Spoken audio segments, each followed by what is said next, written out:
Ninth chapter, Part 2, continuing Dr. Lanyon's narrative.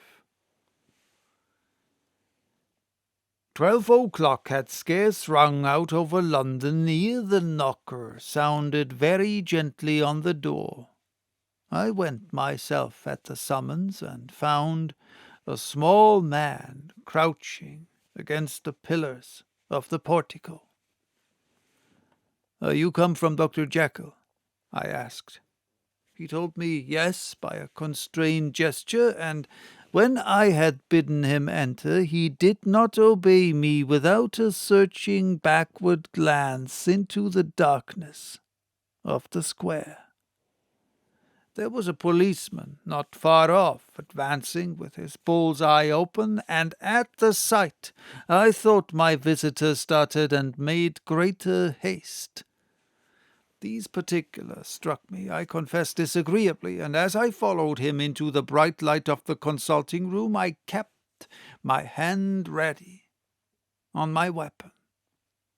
Here, at last, I had a chance of clearly seeing him. I had never set eyes on him before, so much was certain. He was small, as I have said. I was struck, besides, with the shocking expression of his face, with his remarkable combination of great muscular activity and great apparent debility of constitution, and, last but not least, with the odd and subjective disturbance caused by his neighbourhood. This bore some resemblance to incipient rigour, and was accompanied by a marked sinking of the pulse. At the time I set it down to some idiosyncratic personal distaste, and merely wondered at the acuteness of the symptoms, but I have since had reason to believe the cause to lie much deeper in the nature of man, and to turn on some nobler hinge than the principle of hatred. This person, who had thus from the first moment of his entrance struck in me what I can only describe as a disgustful curiosity, was dressed in a fashion that would have made an ordinary person laughable. His clothes, that is to say, although they were of rich and sober fabric, were enormously too large for him in every measurement, the trousers hanging on his legs and rolled up to keep them from the ground, the waist of the coat below his haunches, and the collar sprawling wide upon his shoulders. Strange to relate, this ludicrous accoutrement was far from moving me to laughter, rather as there was something abnormal and misbegotten in the very essence of the creature that now faced me, something seizing, surprising, and revolting. This fresh disparity seemed but to fit in with and to reinforce it, so that to my interest in the man's nature and character there was added a curiosity as to his origin, his life, his fortune, and status in the world. These observations, though they have taken so great a space to be set down in, were yet the work of a few seconds. My visitor was indeed on fire with sombre excitement. "Have you got it?" he cried. "Have you got it?" And so lively was his impatience that he even laid his hand upon my arm and sought to shake me. I put him back, conscious at his touch of a certain icy pang along my blood.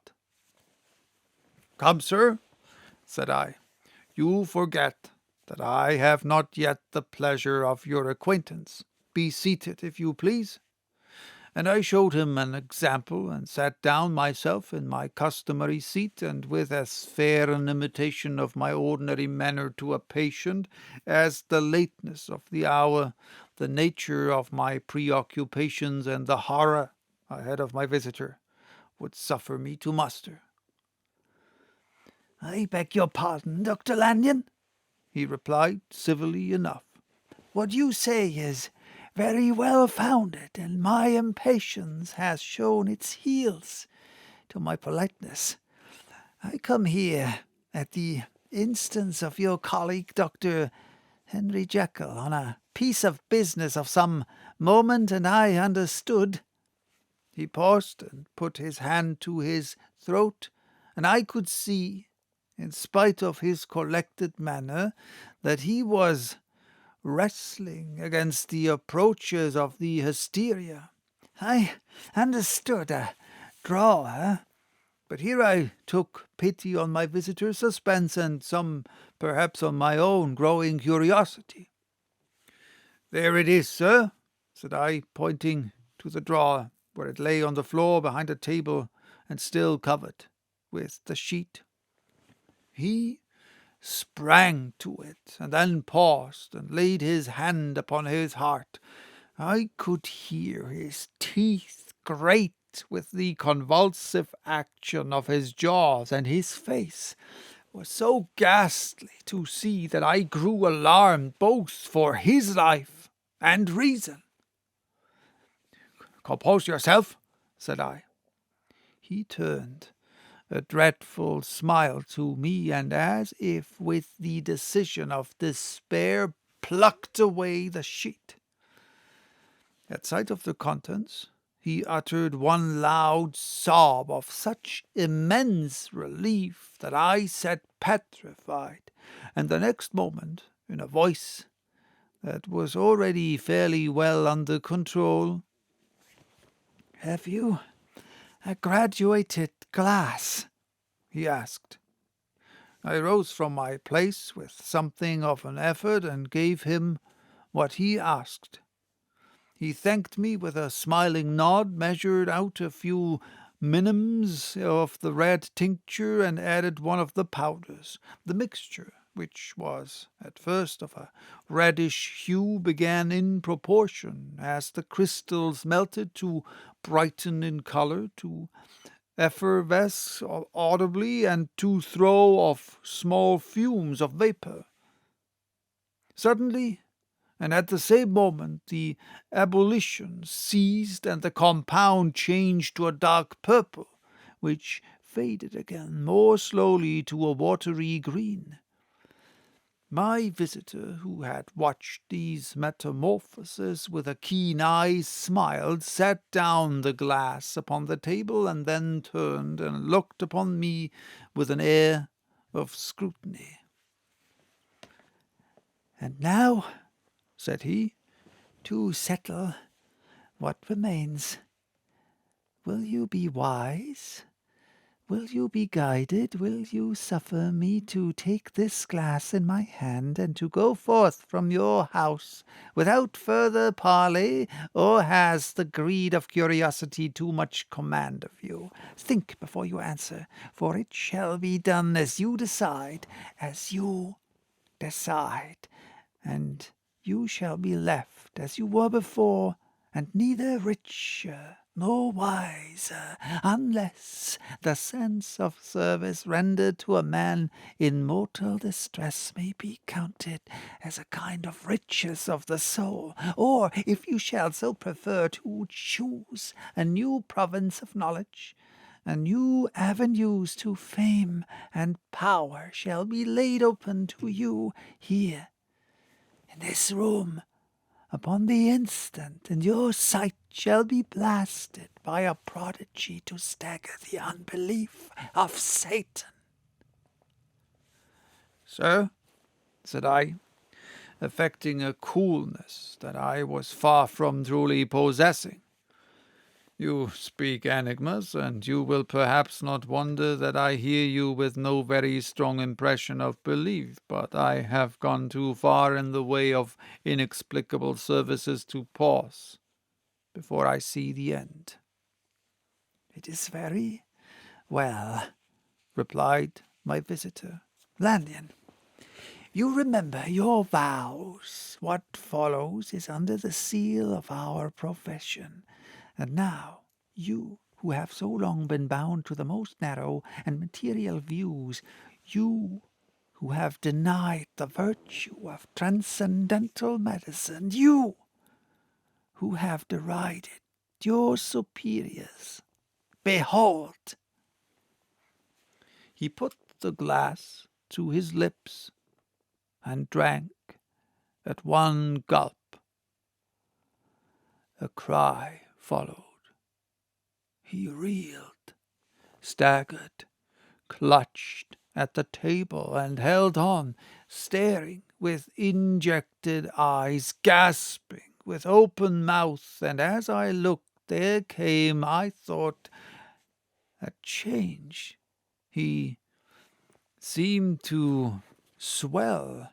His face became suddenly black, and the features seemed to melt and alter, and the next moment I had sprung to my feet and leaped back against the wall, my arms raised to shield me from that prodigy, my mind submerged in terror. "Oh, God!" I screamed, and "Oh, God!" again and again, for there before my eyes, pale and shaken, and half fainting and groping before him with his hands like a man restored from death, there stood Henry Jekyll. What he told me in the next hour I cannot bring my mind to set on paper. I saw what I saw, I heard what I heard, and my soul sickened at it. And yet now, when that sight has faded from my eyes, I ask myself if I believe it, and I cannot answer. My life is shaken to its roots. Sleep has left me. The deadliest terror sits by me all hours of the day and night, and I feel that my days are numbered, and that I must die. And yet I shall die incredulous. As for the moral turpitude that man unveiled to me, even with tears of penitence, I cannot even in memory dwell on it without a start of horror. I will say but one thing, Utterson, and that, if you can bring your mind to credit, it will be more than enough. The creature who crept into my house that night was, on Jekyll's own confession, known by the name of Hyde, and hunted for in every corner of the land as the murderer of Carew. Hasty Lanyon.